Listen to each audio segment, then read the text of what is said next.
Hello students, IB technical classes के अंदर आप सबका स्वागत है। आज का जो लेक्चर है उसके अंदर हम लोग टाइप ऑफ इंडक्शन रिले की बात करेंगे और ये समझना बहुत आसान है उनके लिए जो इससे पहले इंडक्शन का प्रिंसिपल समझ चुके हैं। तो इससे पहले हमने पहले वाले जो लेक्चर था उसके अंदर इंडक्शन का बेसिक प्रिंसिपल की बात किया था और हम लोगों ने डेरिवेशन में निकाला था कि टॉर्क किस तरह से प्रोड्यूस होगा और इंडक्शन रिले किस तरह से काम करता है, जिसके अंदर हम लोग मेनली तौर से इस बात को समझा था कि हमको किसी भी डिस्क को रोटेट कराने के लिए दो फ्लक्स की ज़रूरत होगी। यदि दो फ्लक्स हमको मिल जाता है और दोनों फ्लक्स के बीच में कुछ एंगल का फेज डिस्प्लेसमेंट होगा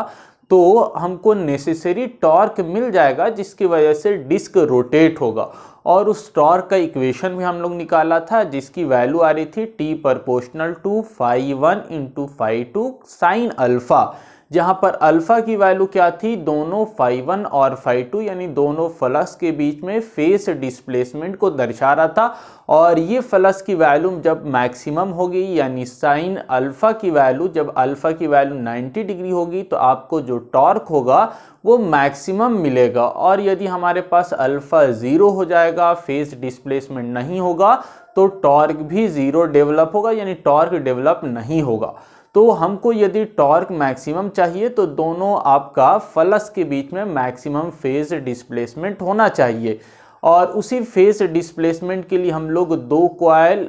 या दो हम लोग अलग अलग कॉइल का यूज़ करते हैं और दो फ्लक्स प्रोड्यूस करते हैं और दोनों के बीच में कुछ फेज डिस्प्लेसमेंट रखते हैं और इन दोनों फ्लक्स को किसी डिस्क से मूविंग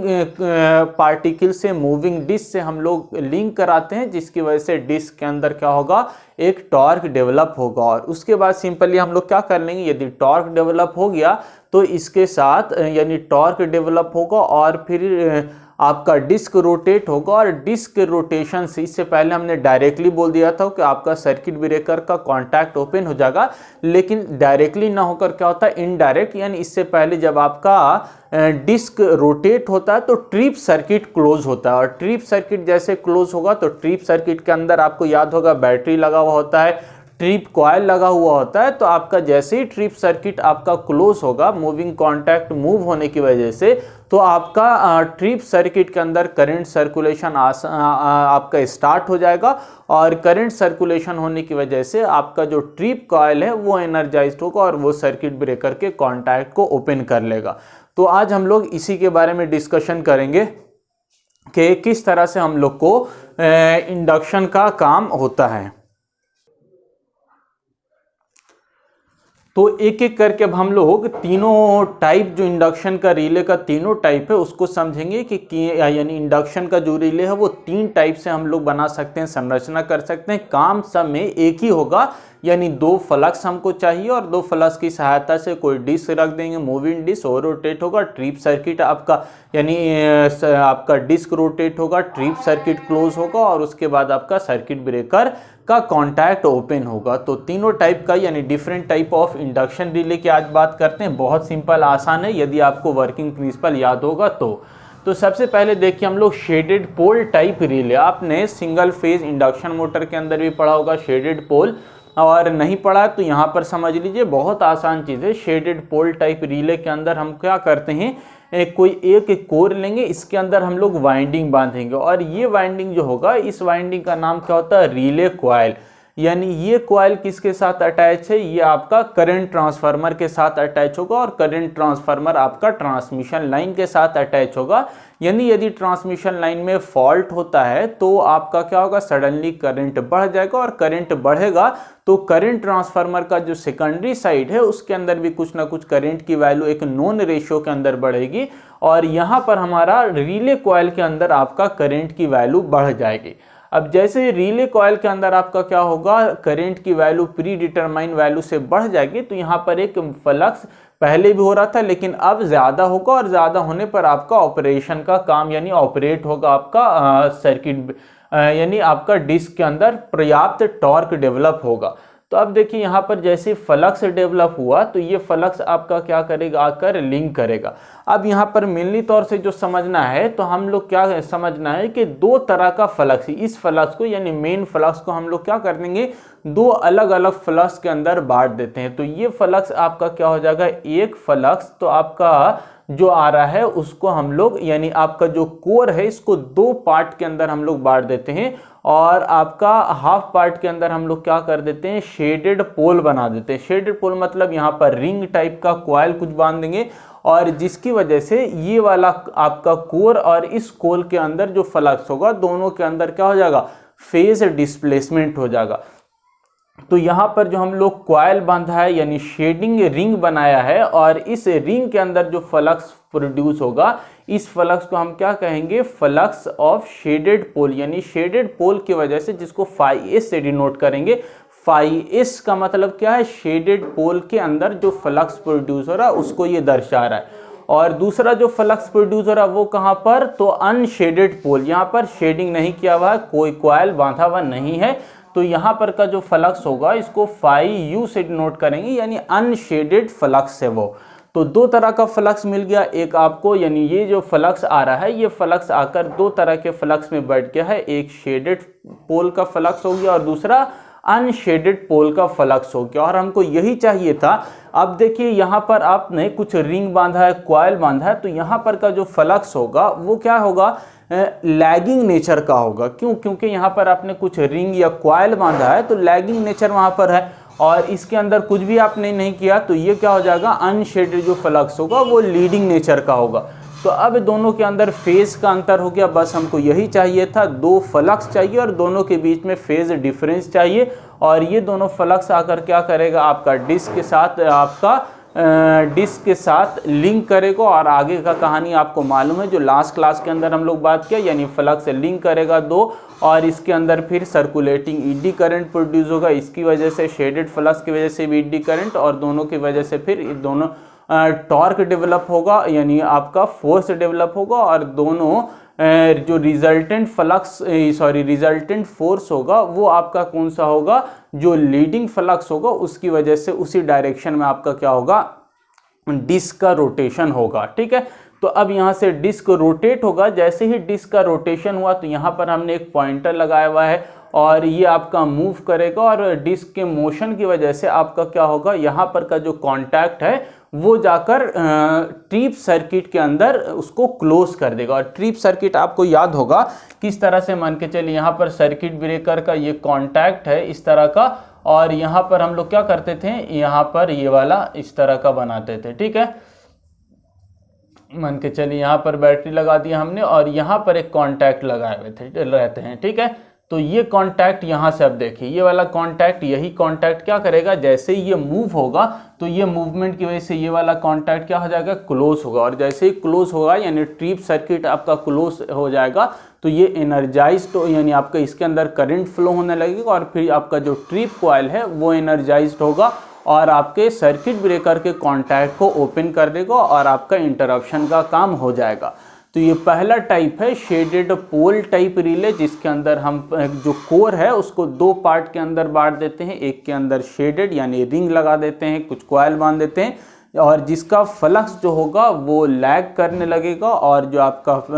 पहले का फ्लक्स है उसको अनशेडेड फ्लक्स कहेंगे, यानी दोनों फ्लक्स के बीच में फेज डिफरेंस हो जाएगा, और दो फ्लक्स की वजह से आपका डिस्क के अंदर पर्याप्त टॉर्क डेवलप होगा और डिस्क रोटेट होगा। ठीक है, इसी चीज़ को फेजर डायग्राम की सहायता से भी दर्शाया गया है, आसानी से समझ में आ जाएगा। तो अब देखिए हमने थ्योरेटिकल कहा कि कौन लीड कर रहा है, तो आपका अनशेडेड, तो उसी चीज़ को ग्राफ की सहायता से फेजर डायग्राम की सहायता से दिखाया गया कि आपका क्या अनशेडेड फ्लक्स लीड कर रहा है और आपका जो शेडेड फ्लक्स है वो लैग कर रहा है। क्यों लैग कर रहा है, तो आपका इंडक्टिव नेचर का यहाँ पर हमने कॉइल या रिंग बांधा है जिसकी वजह से ये लैग कर रहा है, और इन दोनों के बीच का जो एंगल है इसको हमने कितना दिखाया है, अल्फा दिखाया है, और जनरली जो अल्फा की वैल्यू होती है शेडेड पोल के अंदर वो 40 से लेकर 50 डिग्री तक होती है। ठीक है, तो यहाँ पर हम लोग अल्फा की वैल्यू दिखा दिया है, इन दोनों फ्लक्स के बीच में कुछ ना कुछ एंगल का डिफरेंस है जो अल्फा है। अब देखिए और क्या दिखाया है आपका, यानी डिस्क के अंदर जो ईएमएफ होगा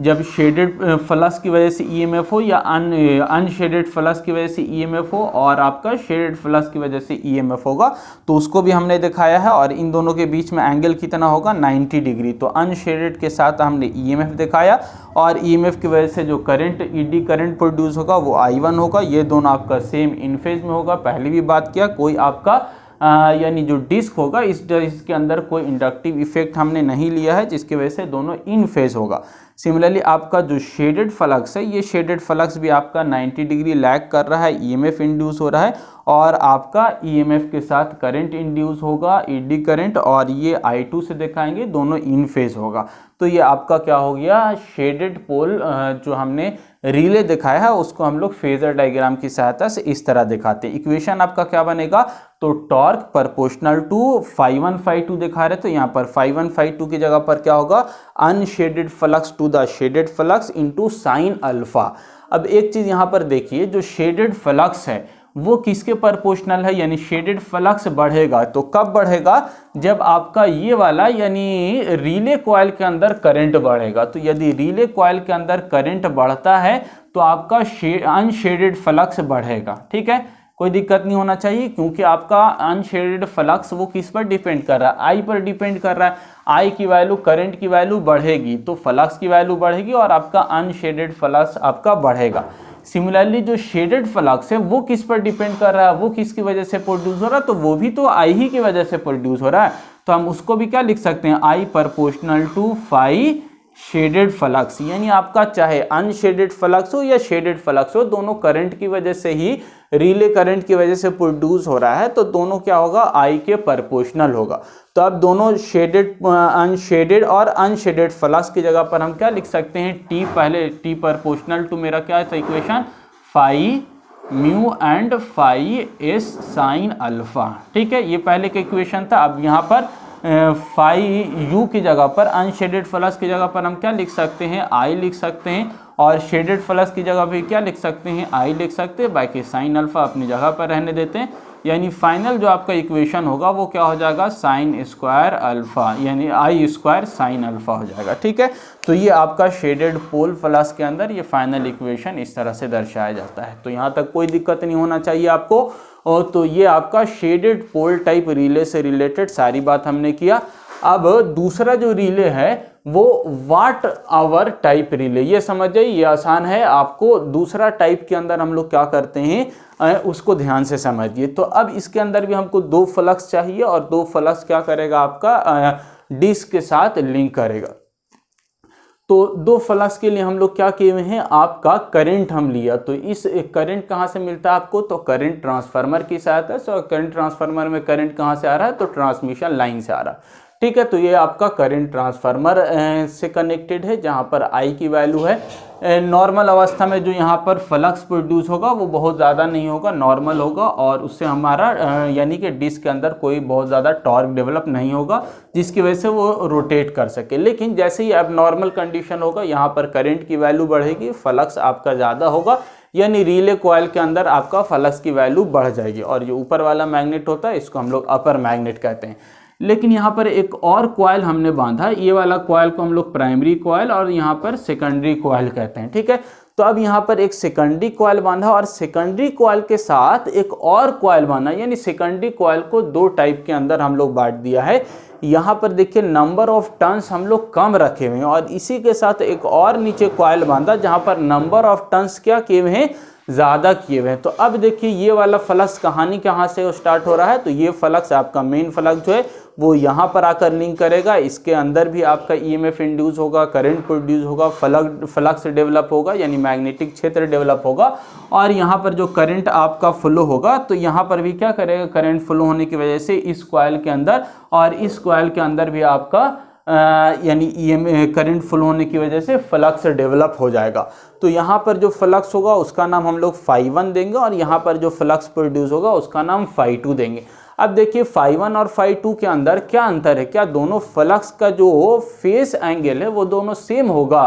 तो आंसर आपका क्या है, तो आंसर आपका है कि दोनों का जो फेस एंगल है वो सेम नहीं होगा। क्यों सेम नहीं होगा, तो आपका ये वाला जो कॉइल है, नीचे वाला कॉइल, उस कॉइल के अंदर हमने क्या किया हुआ, नंबर ऑफ टर्न से ज़्यादा बांधा हुआ है, जिसकी वजह से ये वाला जो कॉइल है, नीचे वाला कॉइल, वो इंडक्टिव नेचर का हो जाएगा। यानी कि ये वाला कॉइल के अंदर जो फ्लक्स होगा वो लैगिंग नेचर का हो जाएगा और कुछ एंगल से लैग करेगा φ1 को, यानी φ1 और φ2 के बीच में एंगल डेवलप होगा, जिसको हम लोग अल्फा से डिनोट करेंगे। ठीक है, तो ये दो फ्लक्स आपका क्या है, दो फेज डिस्प्लेसमेंट दोनों के अंदर होगा, अलग अलग फेज एंगल पर काम करेगा, और ये दोनों फ्लक्स आपका बीच में रखा हुआ डिस्क है, ये डिस्क से लिंक करेगा, और डिस्क के अंदर लिंक करने की वजह से क्या होगा, इसके अंदर पर्याप्त टॉर्क डेवलप होगा, और टॉर्क की वजह से क्या होगा, ये रोटेट होगा, और जैसे ही रोटेट होगा तो ये ट्रिप सर्किट को जाकर, यानी इस वाले सर्किट को जाकर क्लोज कर देगा, और सर्किट जैसे क्लोज होगा तो रिले का जो ट्रिप कॉइल है वो एनर्जाइज हो जाएगा और सर्किट ब्रेकर के कॉन्टैक्ट को ओपन कर देगा।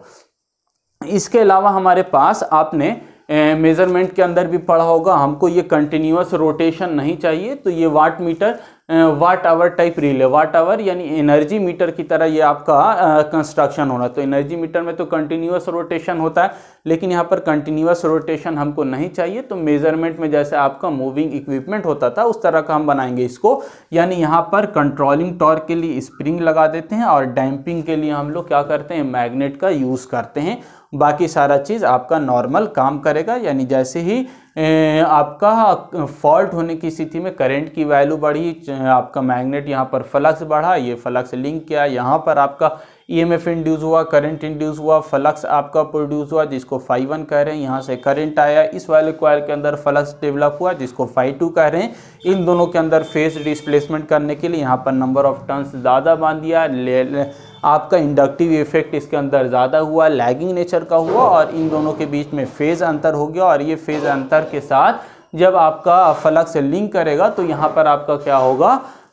टॉर्क डेवलप होगा और डिस्क रोटेट होगा। और डिस्क हमको कंटिन्यूअस रोटेशन नहीं चाहिए, इसके लिए आपका स्प्रिंग लगा हुआ होता है कंट्रोलिंग टॉर्क प्रोवाइड करने के लिए, और जैसे डिस्क आपका रोटेट करेगा ये वाला कॉन्टैक्ट आपका क्लोज होगा और ट्रिप सर्किट फिर एनर्जाइज्ड होगा। तो ये सेकंड टाइप आपका वाट आवर टाइप रिले हो गया। इसमें आपका जो इक्वेशन होगा वो क्या होगा, T proportional to φ1 φ2 sine alpha, और φ1 φ2 के बीच में आपका फेज डिस्प्लेसमेंट होगा अल्फा। ठीक है, ये सेकंड टाइप हो गया। थर्ड टाइप देखिए आपका, इसको इंडक्शन कप टाइप रिले कहते हैं। इंडक्शन कप टाइप मतलब इसका जो रोटर होगा बीच का, यानी जो डिस्क होगा वो सिलेंड्रिकल टाइप, इसको कप टाइप कहते हैं, यानी हॉलो टाइप का होगा, सिलेंड्रिकल टाइप का। और ये जो रखा हुआ होगा नीचे कोर, यानी आयरन कोर होता है, उसके ऊपर रखा होता है और ये मूव करता है। आयरन कोर जो होता है वो फिक्स्ड होता है, और उसके ऊपर जो सिलेंड्रिकल शेप का आपका कप टाइप रोटर होगा ये इसके ऊपर रखा होगा। कप टाइप के ऊपर हम लोग क्या स्पिंडल लगा देंगे और ये आपका मूव करेगा, यानी निडल टाइप का या मूविंग कॉन्टैक्ट, जिसकी वजह से क्लोज्ड होगा। तो ये एक प्रकार का रोटर है। और ये जो आपका इंडक्शन कप टाइप रिले है ये पूरी तरह से आपका सिंगल फेज इंडक्शन मोटर की तरह काम करेगा। यानी सिंगल फेज इंडक्शन मोटर में क्या होता था आपका, हम लोग सिंगल फेज सप्लाई देते हैं, लेकिन सिंगल फेज सप्लाई देने से आपका क्या होगा, पर्याप्त आरएमएफ प्रोड्यूस नहीं होता, यानी रोटेटिंग मैग्नेटिक फील्ड प्रोड्यूस नहीं होगा और आपका रोटर मूव नहीं करेगा। तो उसके लिए हम लोग क्या करते हैं, सिंगल फेज को स्प्लिट करते हैं, बांटते हैं इंडक्टर लगाकर या कैपेसिटर लगा के, जिसकी वजह से फेज डिस्प्लेसमेंट हो जाता है और फिर आपका स्टेशनरी वायर के अंदर, आपका कॉइल के अंदर आरएमएफ प्रोड्यूस होता है, और वो आरएमएफ जाकर रोटर से लिंक करके फिर उसके अंदर पर्याप्त टॉर्क डेवलप करता है, जिसकी वजह से रोटर रोटेट होता है और इंडक्शन मोटर आपका काम करता है। तो सेम यहाँ पर भी हम लोग दो कॉइल बांधा हुआ है, और दो कॉइल बांधने के लिए दो पेयर लिया, यानी इसके अंदर टोटल 4 पोल हमने देखा है, ज़्यादा भी हो सकता है पोल। 4 पोल के अंदर ये पहला पेयर और ये दूसरा पेयर। ठीक है, तो 2 पेयर आपका कॉइल का बांधा हुआ है, और दोनों कॉइल की सहायता से क्या किए हुए हम लोग, अच्छा इस डायग्राम के अंदर या बुक के अंदर, इसके अंदर केवल नहीं बल्कि बुक के अंदर भी जो डायग्राम दिया हुआ, चाहे वीके मेहता के अंदर, जेबी गुप्ता के अंदर, वो कंप्लीट डायग्राम नहीं है। वास्तव में इस कॉइल के अंदर दोनों के बीच में, यानी ये वाला पेयर और इस पेयर के अंदर, दोनों कॉइल के अंदर फेज डिस्प्लेसमेंट करने के लिए हम लोग क्या करते हैं, किसी एक कॉइल के अंदर इंडक्टर और यानी आपका कॉयल बांध देंगे इंडक्टिव बनाने के लिए, दूसरे के अंदर रेसिस्टर लगा देते हैं, जिसकी वजह से दोनों कॉयल के अंदर पर्याप्त फेज डिस्प्लेसमेंट हो जाता है। और जैसे ही दोनों कॉयल के अंदर फेज डिस्प्लेसमेंट होगा तो आपका क्या होगा, एक आरएमएफ डेवलप होगा, रोटेटिंग मैग्नेटिक फील्ड डेवलप होगा, जिसकी वजह से आपका रोटर रोटेट करेगा। ठीक है, तो यहाँ पर हमने देखा है, यहाँ पर वोल्टेज यानी आपका आप बोल सकते हैं पोटेंशियल कॉयल और दूसरा करंट कॉयल की तरह काम करेगा, दोनों के बीच में आपका फेज डिस्प्लेसमेंट होगा जो हम लोग अल्फा से डिनोट करते हैं। अब इसी चीज़ को आपको फेजर डायग्राम की सहायता से दिखाया गया है। तो आपका मान के चलिए यहाँ पर हमने क्या देखा है, दो फ्लक्स हमको चाहिए, तो एक फ्लक्स को हम लोग φV कह रहे हैं, यानी वोल्टेज की वजह से जो फ्लक्स प्रोड्यूस हो रहा है, दूसरा हमारा यानी वोल्टेज कॉयल और दूसरा करंट कॉयल, तो उसकी वजह से जो करंट कॉयल की वजह से आपका फ्लक्स हो रहा है उसको φA से डिनोट करें, और इन दोनों के बीच में पर्याप्त आपका क्या है, आपका एंगल होगा, जिसको अल्फा या 90 - φ से भी डिनोट करेंगे। ठीक है, तो वोल्टेज और फ्लक्स के बीच में आपका 90 डिग्री आपका टोटल एंगल होगा, और आपका वोल्टेज और करंट के बीच में φ एंगल होगा, और यहाँ से टोटल आपका वोल्टेज और φV यानी वोल्टेज की वजह से जो फ्लक्स इंड्यूस हो रहा है उन दोनों के बीच में अगर हम लोग एंगल 90 डिग्री ले रहे हैं, तो यहाँ पर इन दोनों के करंट और φV के बीच में कितना हो जाएगा, 90 - φ आपका एंगल होगा। और टॉर्क का जो इक्वेशन होता है, वो टॉर्क का इक्वेशन क्या होता है, T = φV × φA sin alpha. ठीक है, और ये φV φA sin अल्फा की जगह पर यदि हम लोग क्या वोल्टेज और करंट डायरेक्ट सब्स्टिट्यूट करना चाहें तो क्या लिखेंगे हम, φA आपका क्या है, I के साथ इन फेज है, तो φA की जगह पर इन फेज है, तो आपका सेम φA की जगह पर I लिख देंगे हम, लेकिन φV इन फेज नहीं है, ये क्या कर रहा है, वोल्टेज आपका लीड कर रहा है और फेज आपका फ्लक्स लैग कर रहा है। तो उस अवस्था में आपको क्या करना होगा, φV की जगह पर जब V लिखेंगे तो जो एंगल है वो आप लेंगे, तो एंगल कितना है, वोल्टेज आप φV की जगह पर V लिख दिया, और एंगल के लिए आपको sin 90 - अल्फा लेना होगा। ठीक है, तो आपने sin 90 - अल्फा लिया, और sin 90 - φ की वैल्यू क्या होती है, cos φ। तो टोटल यहाँ पर टॉर्क का जो इक्वेशन होगा वो आपका T = VI cos φ होगा। ठीक है, तो इस तरह से, या केवल आप ये भी बुक में केवल सिर्फ इतना दिया हुआ है, तो अगर इतना भी आप समझ जाते हैं तो इनफ है। यानी आपका इंडक्शन कप टाइप रिले के अंदर हम लोग दो कॉयल बांधेंगे, यानी दो पेयर ऑफ कॉयल बांधेंगे, जिसके अंदर दोनों का फेज डिस्प्लेसमेंट होगा, और फेज डिस्प्लेसमेंट के अंदर किसी एक कॉयल के अंदर हम क्या कर देंगे, इंडक्टर लगा देंगे, जिसकी वजह से फेज डिस्प्लेसमेंट होगा, और फेज डिस्प्लेसमेंट के वजह से आपका आरएमएफ यानी रोटेटिंग मैग्नेटिक फील्ड डेवलप होगा, और आपका रोटर रोटेट होगा, जिसकी वजह से आपका क्या होगा, ट्रिप सर्किट जो है वो क्लोज होगा, और फिर ट्रिप सर्किट एनर्जाइज्ड होकर सर्किट ब्रेकर को ओपन करेगा। तो ये आपका टाइप्स ऑफ इंडक्शन रिले से रिलेटेड हमने आज सारी बात की। इसके बाद हम लोग नेक्स्ट देखेंगे। आज के लिए इतना ही। Thank you.